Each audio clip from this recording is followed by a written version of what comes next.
Le syndrome d'imposture, c'est pas forcément une réalité. Par contre, c'est un outil parfait de la société patriarcale pour nous empêcher d'agir. Salut les filles d'Olympe, bienvenue dans les bulles de flow, ce défi un peu fou, vous concoctez 100 épisodes en 100 jours. Chaque bulle sera une respiration, une histoire ou un défi pour éclairer autrement nos différences, nos ressemblances et nos fameux possibles. Je suis Florence Hugui, facilitatrice des impossibles, et je vous emmène avec moi dans mes bulles d'expériences, d'anecdotes, de dialogue avec vous aussi, bien sûr. Allez, on respire et on s'envole. J'ai envie aujourd'hui de vous parler de syndrome d'imposture parce que j'entends parler de ce syndrome d'imposture depuis des années. J'ai travaillé sur le sujet, je l'ai travaillé pour moi-même et puis j'ai mis en place une formation qui a duré une année pour accompagner des femmes qui étaient sujettes au syndrome d'imposture. Et puis depuis, j'ai aussi un programme en ligne qui dure 10 jours et qui permet de déconstruire ce syndrome d'imposture. Donc pour toutes ces raisons-là, il me semble que c'était intéressant de revenir sur ce thème et puis de vous en faire un épisode. En fait, je crois que le syndrome d'imposture, c'est pas forcément une réalité. Par contre, c'est un outil parfait de la société patriarcale pour nous empêcher d'agir. Parce que pendant qu'on doute de notre légitimité, qu'on n'écrit pas ce fameux livre, qu'on lance pas ce fameux projet ou qu'on ne pousse pas notre voix pour nous faire entendre, on satisfait surtout un système qui ne veut pas, au fond, de la voix des femmes et qui ne la veut surtout pas dans tous les échelons de la société. Depuis que je travaille avec des femmes, j'entends ces mêmes histoires. Plus les femmes elles sont diplômées et brillantes, je dirais, plus elles parlent, plus elles évoquent ce syndrome d'imposture.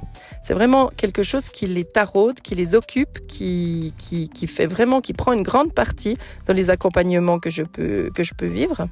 Et en fait, elles ont ce discours qui dit qu'un jour, elles pourront parler de ce qu'elles font parce qu'elles seront enfin légitimes. Mais quand elles seront enfin légitimes, c'est le jour où elles auront obtenu tel diplôme, telle certification, telle reconnaissance, tel honneur, etc., etc. Et c'est comme si, tant qu'elles n'avaient pas obtenu ce fameux Graal, c'était impossible de pouvoir parler d'elles, de pouvoir parler de ce qu'elles faisaient et surtout de pouvoir assumer leur place dans cette société, des places qui souvent sont plutôt enviables, parce que c'est des femmes qui sont ultra diplômées, donc elles font des carrières académiques ou elles font des carrières dans des entreprises, elles ont des rôles importants. Mais c'est pas pour autant qu'elles se sentent solides ou qu'elles se sentent prêtes à conquérir le monde, pas du tout. Bien sûr qu'il y en a, mais il y en a beaucoup qui tiennent ce discours du « ouais, mais quand même, j'ai un sacré syndrome d'imposture et c'est compliqué dans ma vie ». Ce que j'ai pu constater dans mes accompagnements, c'est que j'ai des publics très différents. Et quand je travaille avec des femmes en situation de migration, qui parfois sont super diplômées aussi, souvent, c'est pas avec ça qu'elles viennent. Parce que, en fait, au début, quand elles démarrent, quand elles doivent trouver une place dans un nouveau pays, qu'elles doivent apprendre une langue, qu'elles doivent trouver un nouveau travail, qu'elles doivent se reconstruire, elles ont tellement d'autres tâches à accomplir qu'elles s'occupent pas de savoir si elles sont légitimes ou si elles le sont pas. Elles sont obligées d'avancer parce que c'est des questions de survie. Et je dirais même que moins elles sont diplômées, moins cette question de la légitimité va apparaître parce que elles s'occupent d'autres trucs, quoi. Ça les effleure pas. Et si un jour elles trouvent un poste qui est au-delà des compétences qu'elles pensaient avoir, c'est pas forcément le syndrome d'imposture qui va venir en premier. C'est plutôt le fait que il y a eu un énorme travail, qu'il y a eu cet investissement, et puis que bien sûr elles ont peur, bien sûr elles sont timides, bien sûr elles ont besoin d'apprendre un certain nombre de choses pour pouvoir prendre leur place comme elles le souhaitent, bien sûr. Mais c'est pas le syndrome d'imposture qui va arriver dans leur discours. Le problème avec ce syndrome d'imposture, c'est qu'il a pris une telle place dans la vie et dans nos croyances et dans nos représentations que c'est comme s'il fallait d'abord vaincre le syndrome d'imposture avant de faire quoi que ce soit d'autre. Et ça freine bien sûr tout le reste, comme je l'ai dit un peu tout à l'heure.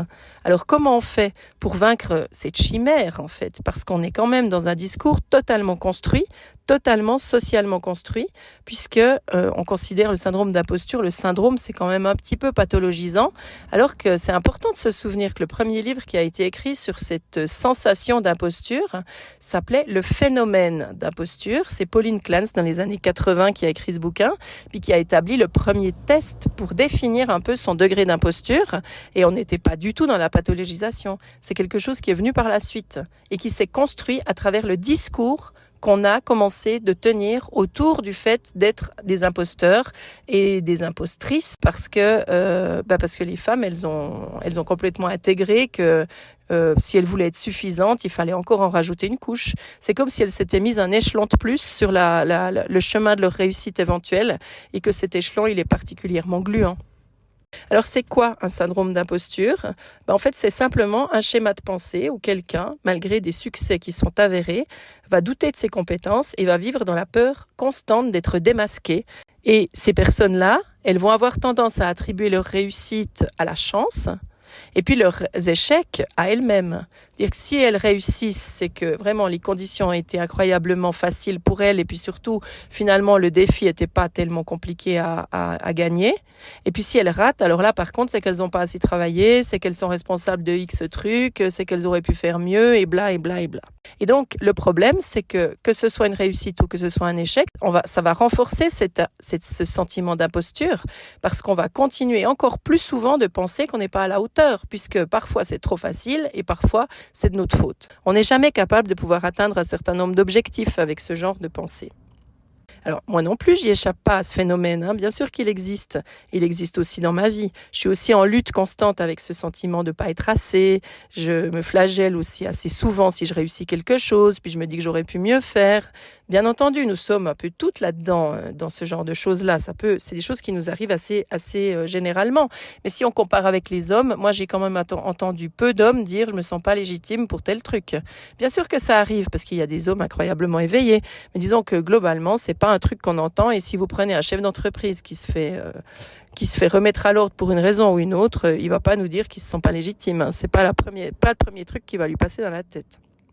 Donc, c'est important de se souvenir que le syndrome de l'imposture, il est genré et que ce sont surtout les femmes qui se le coltinent. Les magazines féminins sont bourrés d'articles sur le syndrome d'imposture. Moi, pour une formation que j'ai préparée il y a quelques années, j'avais fait une recherche d'articles autour du syndrome d'imposture et j'avais été sidérée de voir le nombre d'articles que je trouvais en 5 minutes, simplement en faisant une recherche toute bête sur Google, sans aller chercher quoi que ce soit de plus compliqué.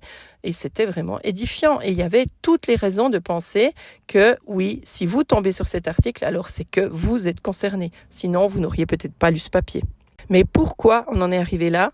Peut-être parce qu'on a élevé les femmes comme si elles devaient toujours demander l'autorisation pour faire quelque chose, qu'elles devaient être sages, puis qu'elles devaient mériter leur place. Et donc, si elles doivent faire toutes ces choses-là, elles doivent d'abord montrer patte blanche. Et montrer patte blanche, c'est montrer qu'on est capable de le faire. Et on le sait depuis des millénaires que les femmes ont besoin de prouver plus pour avoir la même reconnaissance qu'un homme qui, lui, va pouvoir arriver avec des compétences peut-être moins aiguisées ou en tout cas moins soignées. Et puis y arriver aussi très très bien. Donc la légitimité, en fait, c'est pas du tout un diplôme. La légitimité, c'est juste une certitude que oui, vous êtes totalement à la hauteur et que oui, vous allez faire les choses nécessaires pour pouvoir atteindre ce que vous souhaitez atteindre. C'est tout à fait possible. C'est un espace qu'on prend et on le prend en agissant.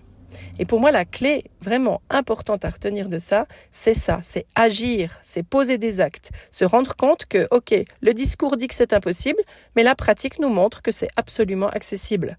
Alors, faisons, allons-y, allons dans l'action, parce que c'est ça notre seule légitimité, c'est ce qu'on va accomplir. Mais parfois, avancer seul, c'est difficile. Et c'est pour ça que j'ai créé la tribu des filles d'Olympe, parce que ça me paraissait vraiment important d'avoir des espaces où on peut échanger, où on peut discuter de tout ça, où on peut avoir des partages, et puis qu'on peut se sentir un peu soutenu autour de tout ça. C'est aussi pour ça qu'existe la méthode 9-3/4, parce que l'objectif, c'est avant tout de s'accompagner, de se donner les moyens de pouvoir aller là où on a envie d'aller, puis de se donner tous les moyens. Et d'être de temps en temps un peu malmené par un groupe qui nous envoie quelques vérités à la figure, ça nous fait progresser à vitesse grand V. Et c'est pas dans l'idée qu'on soit dans un pugilat, pas du tout, c'est qu'on soit dans l'idée d'un soutien. Et ce soutien, il est vif, il est vivant, il est brillant, il est actif, il est utile et il nous permet de progresser. Donc si tout ça vous intéresse, si la question de la légitimité vous parle, le programme de 10 jours est pour vous. Et puis si vous avez envie de rejoindre notre méthode 9-3/4, vous serez également les bienvenus, tout comme dans la tribu des filles d'Olympe. Je vous remercie de m'avoir écouté jusqu'au bout, encore une bulle qui dure un peu, et puis je vous donne rendez-vous demain pour la suite.